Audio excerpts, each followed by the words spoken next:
বাংলাদেশে এখন চলছে নির্বাচনী হাওয়া। প্রার্থীরা দৌড়ঝাঁপ করছেন ভোটারদের কাছে, আর ভোটাররা প্রস্তুত হচ্ছেন নিজ নিজ প্রার্থী বেছে নিতে। কিন্তু আপনি যদি প্রথমবার ভোটার হয়ে থাকেন, তাহলে আপনি কি প্রস্তুত? প্রথমবার ভোটারদের জন্য কি কি জেনে রাখা দরকার জানাবো আজকের স্টার এক্সপ্লেন্সে। আগামী 12 ফেব্রুয়ারি অনুষ্ঠিত হতে যাচ্ছে 13তম জাতীয় সংসদ নির্বাচন। 300 আসনের এই ভোটের লড়াইয়ে সবচেয়ে গুরুত্বপূর্ণ হচ্ছেন ভোটার। তাদের প্রত্যক্ষ ভোটে নির্বাচিত হবেন জনপ্রতিনিধিরা। প্রতি নির্বাচনেই বিপুল সংখ্যক ভোটার থাকে যারা প্রথমবার ভোট কেন্দ্রে যান। ছোট একটা ভুলের কারণে বাতিল হতে পারে আপনার ভোট। কাজেই জেনে রাখা দরকার কিভাবে সঠিক পদ্ধতিতে আপনার ভোট দিতে পারবেন। প্রথমে আসি কিভাবে আপনার ভোট কেন্দ্র খুঁজে পাবেন। আপনার মূল্যবান ভোট কোথায় গিয়ে দেবেন তার জন্য নির্দিষ্ট অবস্থান জানতে smart election management app download করুন।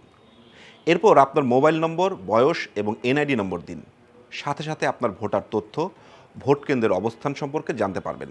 এছাড়া অ্যাপসে না থাকলে ভোট সংক্রান্ত যে কোনো তথ্যের জন্য নির্বাচন কমিশনের হেল্পলাইন নম্বর 105-এ ফোন দিয়ে জেনে নিতে পারেন।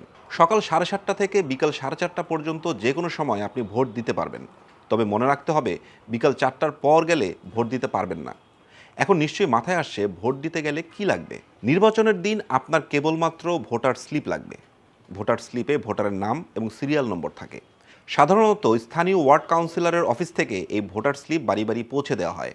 আপনি যদি এখনও আপনার ভোটার স্লিপ না পেয়ে থাকেন, তাহলে দ্রুত ওয়ার্ড কাউন্সিলর বা ইউনিয়ন পরিষদের চেয়ারম্যানের অফিসে গিয়ে সংগ্রহ করুন।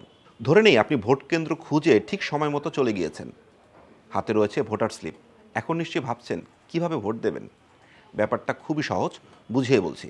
ভোট কেন্দ্রে নির্বাচনী কর্মকর্তাকে আপনার ভোটার স্লিপ দেখান। তারা আপনার সিরিয়াল নম্বর পরীক্ষা করে দেখবেন, আপনার নাম চিহ্নিত করবেন। এরপর তারা আপনার আঙুলে অমোচনীয় কালি দিয়ে দাগ দেবেন। এটি দেওয়া হয় যাতে কেউ একাধিকবার ভোট দিতে না পারে। নির্বাচনী কর্মকর্তারা আপনাকে প্রতীকের ছবিসহ একটি ব্যালট পেপার আর একটি গণভোটের ব্যালট পেপার দেবেন এবং একটি স্ট্যাম্প দেবেন। এখানে একটু বলে রাখা দরকার, এবারের জাতীয় নির্বাচনে একসাথে দুটি ভোট দেবেন একজন ভোটার। একটি জাতীয় সংসদ নির্বাচন ভোট, অপরটি গণভোট। আপনি সেগুলো নিয়ে পর্দা ঢাকা নির্দিষ্ট গোপন স্থানে যাবেন। নিজের পছন্দের প্রার্থীর মার্কায় স্ট্যাম্প দিয়ে ছাপ দিবেন।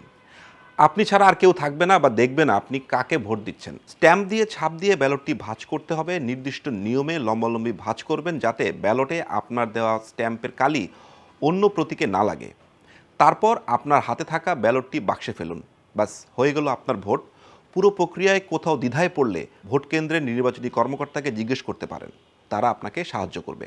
যেহেতু আপনি প্রথমবার ভোটার হচ্ছেন, আপনি ভোট দিতে গিয়ে হয়তো ভুলে আপনার পছন্দের প্রার্থীর প্রতীকে ছাপ না দিয়ে অন্য কোনো প্রার্থীর পাশে ছাপ দিয়ে ফেলতে পারেন। যদি আপনার সাথে এমনটা হয়, মন খারাপের কিছু নেই। সহকারী প্রিজাইডিং অফিসারের হাতে আপনার ব্যালটটি ফেরত দিয়ে আরেকটি নতুন ব্যালট চেয়ে নিতে পারেন। সহকারী প্রিজাইডিং অফিসার তখন নষ্ট ব্যালটটি নষ্ট ব্যালট রাখার বাক্সে আলাদা করে রেখে দেবেন। যদি ভোট কেন্দ্রে গিয়ে দেখেন অন্য কেউ আপনার ভোট দিয়ে দিয়েছে, তাহলে চলে আসবেন না, সাথে সাথে নির্বাচনী কর্মকর্তাকে বিষয়টি জানান। এরকম হলে প্রিজাইডিং কর্মকর্তা একটি বিশেষ ব্যালট সই করবেন এবং আপনি ভোট দেওয়ার পর সেটি আলাদা রাখবেন। একে বলা হয় টেন্ডার্ড ভোট। আপনি যদি অন্ধ বা প্রতিবন্ধী হন বা আপনার যদি ভোট দিতে অন্য কারো সহযোগিতা প্রয়োজন হয়, তাহলে আপনি একজনকে সাথে নিয়ে ভোট কেন্দ্রে আসার অনুমতি পাবেন। সেই ব্যক্তি আপনার সাথে ভোট দেওয়ার গোপন কক্ষে যেতে পারবেন এবং ব্যালটে ভোট দিতে পারবেন। তবে সেটি অবশ্যই আপনার হয়ে, আপনার উপস্থিতিতে। ভোট দেওয়া তো শেষ। প্রথমবার ভোট দিয়ে অবশ্যই আপনি অনেক খুশি। সেই খুশিতে আপনি সেলফি বা ছবি তুলতে চান। হ্যাঁ, তুলতে পারবেন, তবে সেটি অবশ্যই ভোট কেন্দ্রের ভিতরে নয়, বাইরে।